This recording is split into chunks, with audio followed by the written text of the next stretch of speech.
Recently, a group of the top CEOs in the United States from Fortune 500 companies attended the Yale Chief Executive Leadership Institute's CEO Forum, because apparently they do not believe in shortening that name, but you had the top CEOs from around the country, Fortune 500 companies, and it's an open discussion.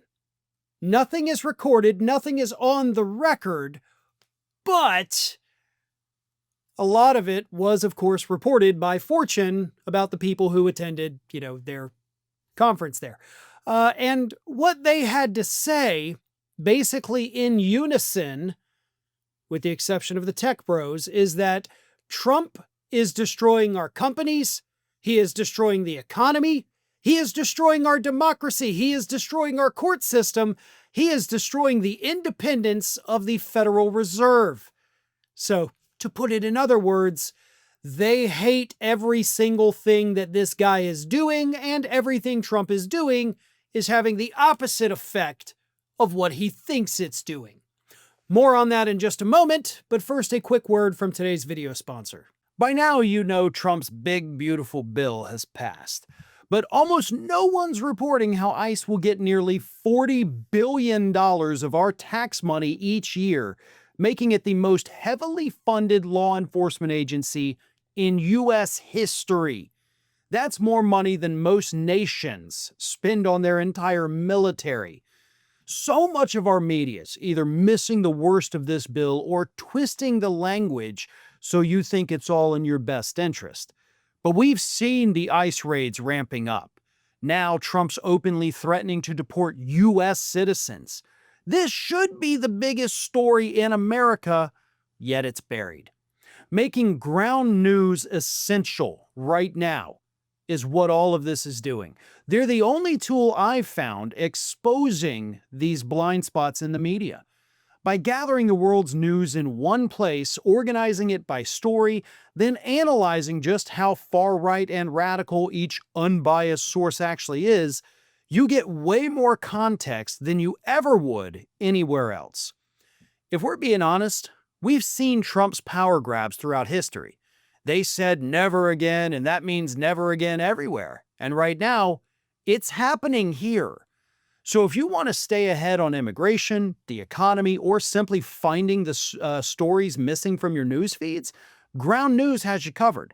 Their app and website is a smarter, more reliable way to stay informed at a time when MAGA is banking on us to stay distracted. So I've partnered with them to get you 40% off the same Vantage plan that I have been using. That comes out to $5 a month for unlimited access to everything I've mentioned and so much more. Just go to ground.news/Farron or scan the QR code to subscribe. With at least another 4 years of this, we can't afford to miss these details. So the big takeaway, of course, from this gathering of Fortune 500 CEOs was that Trump's policies are not working. And of course, many of these industries have indeed been impacted by Donald Trump's tariffs, his trade war, and they've said that, look, we no longer have the ability to absorb these costs. Not that they were absorbing much of it to begin with, but they did admit, hey, look, we tried to kind of cut costs in other areas so that we didn't have to pass it on to the consumer, but really there's nowhere else to cut. There really, for a lot of them, weren't places to cut to begin with, so all of it got passed on to the consumers. But yes, as per usual, these CEOs warned, we're making the consumers pay higher prices because of what Trump is doing. Now, that's not a surprise to anybody, or at least it shouldn't be. You see the higher prices when you go to the store.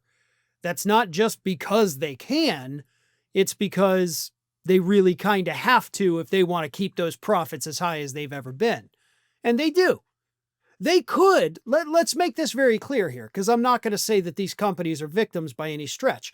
These are companies, they're Fortune 500 companies. They could afford to reduce profit to not pass the increases on to you. So let's make sure everybody's in agreement with that. They don't have to do it. No matter what they say, they don't have to. they could just make a little less for the shareholders and the CEOs. But they won't do that, so we pay higher prices. They're doing that so that they can keep all of the millions and millions and millions in profits they make per year. So just make sure everybody understands that. This is not a group of victims at this CEO forum. It's a group of greedy a-holes that are screwing you over so they don't lose any money. You lose money so they don't have to. But one CEO of a major U.S. manufacturing company explained to the group, quote, "If the U.S. government wants to help protect certain industries, they need to help those industries be successful. It is not just putting a bunch of tariffs in place and assuming those industries are going to get moved to the U.S. There have to be incentives. Consumers want products to be low cost. Power tools, hand tools, clothing, sneakers. Does it really make sense to be manufacturing all that in the United States? I do not believe it does.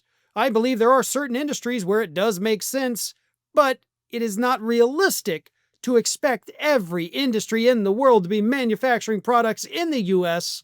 for the U.S. Makes sense, right? I mean, we can't find Americans willing to go work in the farms. Farmers are struggling right now. I've seen so many reports just over the last 4 days about it, but they're struggling because they can't find workers because Americans won't take the jobs. If Americans aren't willing to go do that, which granted, it's backbreaking work in the heat, but do you think Americans are going to want to sit there and sew together your Nikes?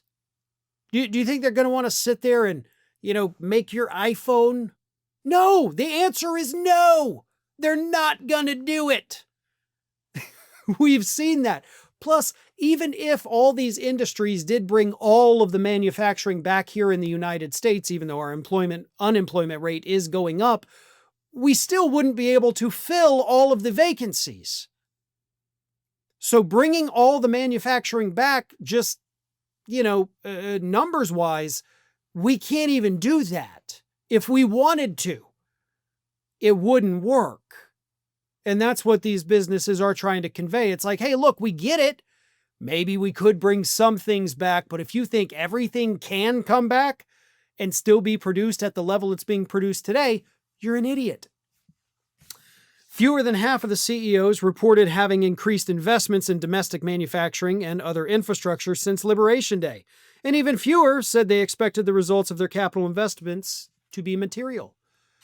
In other words, most of these companies say that since he put the tariffs in place, we haven't invested in our own company. We're not expanding. We're not manufacturing more. We're not doing more. We're not hiring new people because of the uncertainty that he has brought to the economy. They also attack the court systems, saying they better not rule these tariffs are allowed. They're worried about what the Supreme Court is going to rule when it gets to them. They also attacked the attacks on the Federal Reserve, right? Trump is pressuring Jerome Powell to lower interest rates, and he did by, a small percentage last week, a percentage of a percentage, by the way. And that's not good. Now, consumers may think it's good, like, hey, I can take a loan out for less money. That's great, less interest. No, in periods of hyperinflation, which we have, lowering interest rates and increasing the circulation of money not only sends the value of the dollar spiraling downwards, it also puts people in a cycle to where they're going to owe money and they're not going to have a means to pay it back because the economy is shrinking. It's stalling. So the banks then take on that risk, run the risk of failing, and then we're right back to where we were in 2007. Sound familiar? Because it is. Because this is what Republicans bring us. Because throughout my entire lifetime, I was born into the Reagan administration, every single Republican president has plunged this country into a recession. In my lifetime, the only recessions that have happened have started under Republican leadership, and they've happened under every single Republican leader. So if you're under the age of 42, you only know Republicans bring recessions. An entire generation only knows Republican recessions. It's what they do. It's all they know how to do, and it's what they will continue to do, according to the leaders of the biggest businesses in the United States. Thanks for watching, everyone. You know, we're inching closer and closer to 1 million subscribers, and we're aiming to hit that goal before the year closes. So if you aren't subscribed to the channel, please do so, and don't forget to like, comment, and share. Thanks for joining us as we head towards this huge milestone.